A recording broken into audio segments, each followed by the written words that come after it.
Welcome back to our channel kung saan tinatalakay natin ang pinakamainit at pinakamahalagang development sa AFP modernization.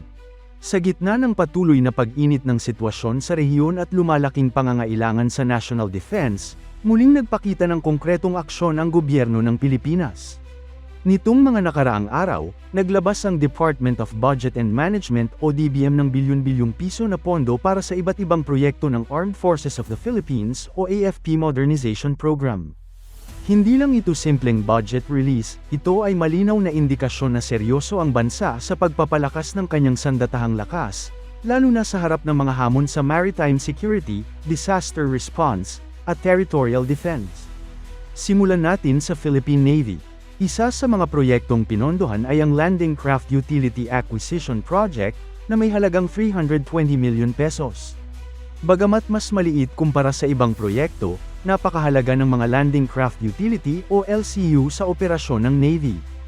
Ang mga barkong ito ang ginagamit sa paglipat ng tropa, sasakyan, at kagamitan mula sa mas malalaking barko papunta sa baybayin, lalo na sa mga lugar na walang maayos na pantalan. Sa isang bansang binubuo ng mahigit 7,000 isla, critical ang ganitong kakayahan. Hindi lang ito para sa military operations, kundi pati na rin sa humanitarian assistance at disaster response. Sa tuwing may bagyo o lindol, ang LCU ang nagiging tulay para makapaghatid ng relief goods at rescue teams sa mga isolated na lugar. Pero mas malaki ang pondo na inilaan para sa Offshore Patrol Vessel Acquisition Project, umaabot sa 5.79 billion pesos. Ito ang isa sa mga pinakaimportanteng proyekto ng Philippine Navy ngayon. Ang Offshore Patrol Vessels o OPVAS ang magsisilbing pangunahing bantay sa malawak na karagatan ng bansa. Dinisenyo ang mga ito para sa long-range patrol, surveillance, at maritime security operations. Sa madaling salita, ito ang magiging frontliner sa pagbabantay ng West Philippine Sea at iba pang strategic waters ng Pilipinas. Sa kasalukuyan, malaking hamon ang kakulangan ng sapat na barko para ma-monitor ang buong exclusive economic zone ng bansa. Kaya ang pagdating ng mga bagong OPV ay inaasahang magpapalakas sa kakayahan ng Navy na magpatrolya, mag-report ng illegal activities, at magpakita ng presensya sa mga contested areas. Hindi lamang ito tungkol sa depensa, kundi pati na rin sa pagprotekta sa likas na yaman ng bansa, kabilang na ang fisheries at energy resources. Ngayon naman, lumipat tayo sa Philippine Air Force. Isa sa pinakamalaking bahagi ng bagong pondo ay napunta sa Additional Air Transport Capability Acquisition Project.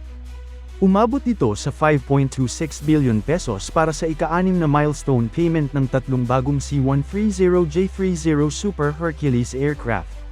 Ang C-130J30 ay isa sa pinaka-advanced na military transport aircraft sa mundo. Kaya nitong magdala ng malaking bilang ng tropa, sasakyan, at kagamitan sa malalayong distansya, even sa mga lugar na may limitadong runway. Ayon sa mga ulat, inaasahang darating ang mga bagong aircraft sa Hulyo. Kapag operational na ang mga ito, malaking tulong ito hindi lang sa military logistics kundi pati na rin sa disaster response operations ng bansa. Isipin ninyo ang bilis ng deployment ng relief goods sa panahon ng kalamidad. Sa halip na umasa lamang sa mas mabagal na transport methods, magkakaroon na ang Pilipinas ng kakayahang mag-airlift ng tulong sa loob ng ilang oras.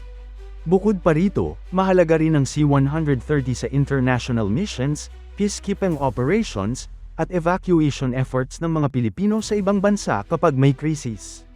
Pero hindi dito nagtatapos ang modernization ng Air Force. Mas malaki pa ang inilaan na pondo, umaabot sa 11.88 billion pesos, para sa additional FA-50 aircraft acquisition project. Ito ang ikalawang milestone payment para sa karagdagang FA-50 fighter jets ng Pilipinas. Ang FA-50 ay isang light combat aircraft na ginagamit para sa air defense, close air support, at pilot training. Sa kasalukuyan, ito ang isa sa pinakamodernong jet na ginagamit ng Philippine Air Force. Sa pagdagdag ng mas maraming FA-50, mas mapapalakas ang kakayahan ng bansa na protektahan ang kanyang airspace. Hindi lang ito tungkol sa pakikipaglaban, kundi pati na rin sa deterrence. Kapag alam ng ibang bansa na may kakayahan kang ipagtanggol ang iyong himpapawid, mas nagiging maingat sila sa kanilang galaw. Ito ang tinatawag na credible defense posture. Bukod dito, ang pagkakaroon ng mas maraming fighter aircraft ay nagbibigay ng flexibility sa Air Force. Maaari silang mag-deploy ng aircraft sa iba't ibang bahagi ng bansa, magsagawa ng regular patrols, at agad tumugon sa anumang banta. Kung pagsasamahin natin ang lahat ng pondong inilabas, para sa Navy at Air Force, makikita natin na umaabot ito sa mahigit 23 billion pesos. Isa itong napakalaking investment sa seguridad ng bansa. Pero higit pa sa halaga ng pera, ang mas mahalagang tanong ay, ano ang ibig sabihin nito para sa hinaharap ng Pilipinas?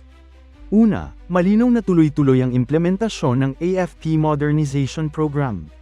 Sa kabila ng mga hamon sa ekonomiya, pinipili pa rin ng gobyerno na unahin ang national defense. Ikalawa, nagpapakita ito ng strategic shift mula sa internal security focus patungo sa external defense. Sa loob ng maraming taon, nakatuon ang AFP sa counterinsurgency operations. Ngunit ngayon, mas binibigyang pansin na ang territorial defense at maritime security. Ikatlo, ang mga proyektong ito ay nagpapalakas ng interoperability ng Pilipinas sa kanyang mga kaalyado. Sa paggamit ng modern equipment tulad ng C-130J at FA-50, mas nagiging compatible ang AFP sa joint exercises at operations kasama ang ibang bansa. At ikaapat, nagbibigay ito ng kumpiyansa sa publiko na ang gobyerno ay may konkretong hakbang para protektahan ang bansa. Ngunit syempre, hindi rin mawawala ang mga tanong at hamon. Isa na rito ang issue ng sustainability. Ang modernization ay hindi lamang tungkol sa pagbili ng kagamitan, kundi pati na rin sa maintenance, training, at logistics support. Kailangan tiyakin na may sapat na pondo at sistema para mapanatili ang operational readiness ng mga bagong assets. Isa pang hamon ay ang timeline ng delivery. Sa maraming pagkakataon, nagkakaroon ng delays sa procurement at delivery ng military equipment.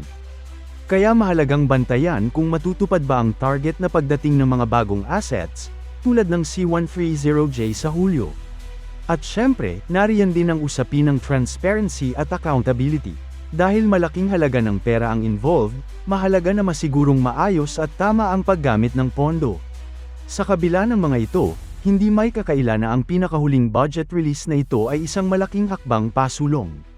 Sa pamamagitan ng pagpapalakas ng Philippine Navy at Air Force, mas nagiging handa ang bansa sa iba't ibang uri ng banta, mula sa territorial disputes hanggang sa natural disasters.